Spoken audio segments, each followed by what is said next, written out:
Hi guys! Kumusta po ang lahat? For today's video, atin pong tatalakayin ang isa sa tradisyon ng mga Hudyo. Ito ang kaparot, na ang literal na ibig sabihin ay atonement o pagbabayad ng sala.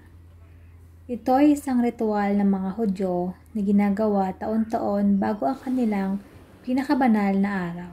Ito ang Yom Kippur, na ating tatalakayin sa mga susunod pang araw.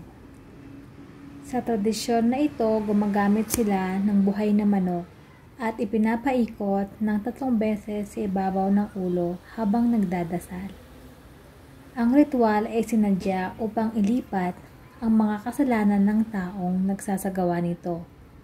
Pagkatapos ay kakatayin ang mga manok at hindi basta-basta kung sino na lang ang magkakatay sa mga manok, dahil merong nakatalagang magkakatay dito. Ang halaga nito sa pera ay ibinibigay sa mga mahihirap. Gayunpaman, ang Ministry of Environmental Protection ay nananawagan sa mga tradisyonal na Hudyo na huwag magsagawa ng kaparot na ang gamit ay manok. Sa halip, gumamit na lang ng pera at pagkatapos ay ibigay ito sa mga mahihirap.